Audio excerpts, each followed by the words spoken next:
is it just a coincidence that 5 red heifers have arrived in Israel as Jewish leaders prepare for a new Shemitah cycle to begin, which begins on the 25th of this month? So much is happening all at once, and I believe that many prophecies will now start to be fulfilled in rapid succession. Michael Schneider writes, "A major prophetic event just happened, and hardly anyone in the United States is talking about this. In recent years, a group of Western Christians known as B'nai Israel has been working with officials from the Temple Institute to search for a perfect red heifer. A red heifer is necessary if temple sacrifices are to be reinstituted, but one has not been seen in Israel for more than 2,000 years. This is something that I have written about a few times over the years because it directly relates to end times prophecies. For a long time, the search for a perfect red heifer seemed to be going nowhere, but now all of that has changed. On September 15th, 5 perfect red heifers from the United States landed at Ben Gurion Airport, and the following comes from the official website of the Temple Institute. Quote, "On Thursday, September 15, 2022, 5 p.m., 5 perfect, unblemished red heifers arrived in Israel from the USA.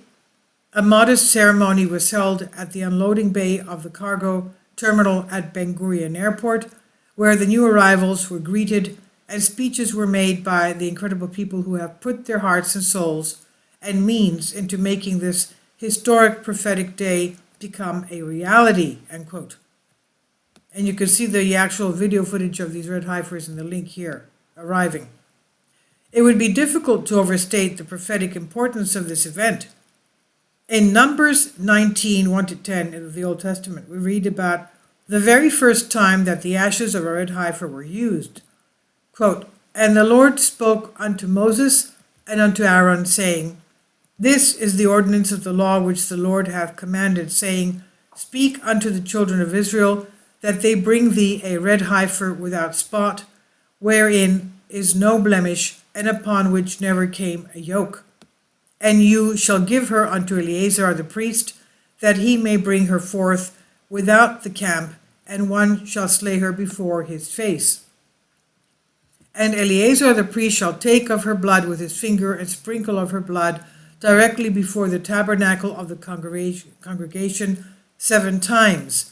And one shall burn the heifer in his sight, her skin and her flesh and her blood with her dung shall be burned.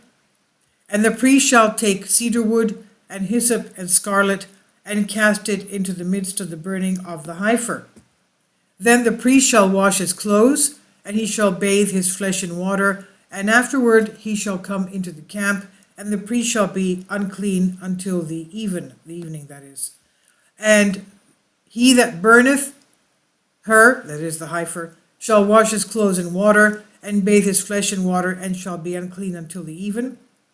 And a man that is clean shall gather up the ashes of the heifer, and lay them up without the camp in a clean place, and it shall be kept for the congregation of the children of Israel for a water of separation. It is a purification for sin.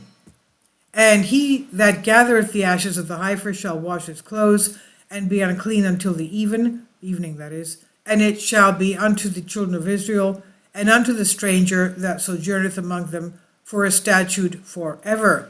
End quote. If you would like to learn more about the prophetic significance of the red heifer, and how it ties in with the death of our Lord Jesus Christ on the cross, please see this excellent teaching from Jim Stanley.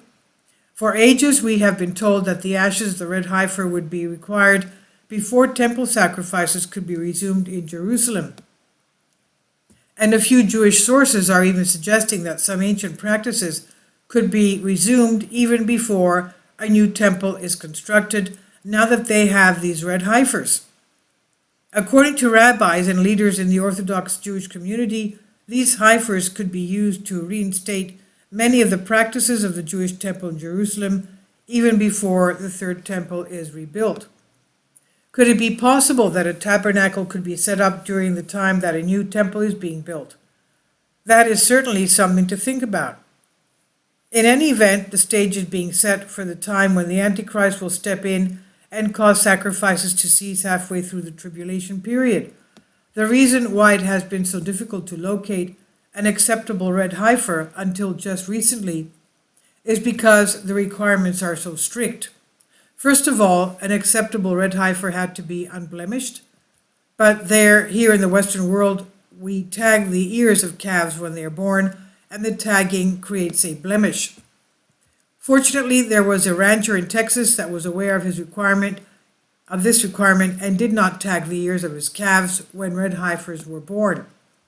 In addition, according to Jewish tradition, more than 2 non-red hairs would disqualify a calf. There have been times when a calf is born 100% red, but then develops black or white hairs as it grows older. So that is a problem. To determine whether a heifer is acceptable or not, a rabbi literally goes over every inch with a magnifying glass. There are other requirements as well, but there is one in particular that I want to mention. The red heifers that were delivered to Israel are all between 5 and 8 months old, but according to Jewish tradition, they have to be 2 years and 1 day old to be used in a red heifer ceremony. So they will be raised in Israel until they reach the appropriate age. And that also means that the clock is ticking. It will be sometime in 2024 when these 5 red heifers reach the key age, and they must be used then, or they will not be able to be used at all. That means that it's very, very likely that they will actually see a red heifer ceremony in Israel in 2024 for the first time in more than 2,000 years. And I think that it's very interesting that these red heifers have arrived in Israel just as Jewish leaders are preparing for the beginning of the new Shemitah cycle. According to Jewish tradition, a new 7-year Shemitah cycle will start at sundown on September 25th. At that moment, literally the entire nation of Israel will shut down as Rosh Hashanah begins. Will this be the Shemitah cycle when we see sacrifices in Jerusalem resume once again? If so, will this also be the Shemitah cycle when the Antichrist steps in and puts an end to those sacrifices? It should also be noted that we are also waiting for the discovery of the Ark of the Covenant to be announced. This is something that I discussed in my most recent book, and I think that it is likely that such an announcement could take place on or around a major biblical festival. The Ark has been silently waiting under Jerusalem all these years, and once Jewish officials announce that it has been discovered, that will greatly accelerate the need for either a tabernacle or a temple to house it. Meanwhile, tensions continue to rise on the Temple Mount, and Israeli officials are anticipating there will be more during the upcoming holidays. A leading security official from Israel's National Security Council said on Thursday that the Hamas group, which has strengthened its foothold in Jerusalem in recent years, is attempting to spark conflict at the Temple Mount, which could escalate into a wide-scale conflict. There are constant efforts by Hamas and other groups to escalate tensions and create a narrative that Al-Aqsa Mosque, located on the Temple Mount, is in danger to turn Jerusalem into a detonator. This is what Eyal Hulata, head of NSC, said during a conference at the International Institute for Counterterrorism, ICT, in Herzliya.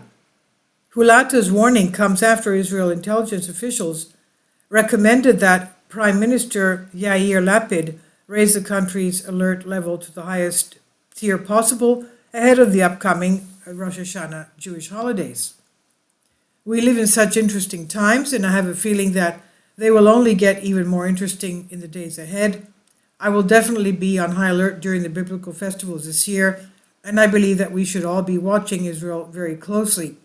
So much is happening all at once, and I believe that many prophecies will now start to be fulfilled in rapid succession. Views expressed in this article are opinions of the author, do not necessarily reflect the views of Collective Spark or me, of course. And it's finally here, Michael's new book entitled 7-Year Apocalypse, now available in paperback and for Kindle on Amazon.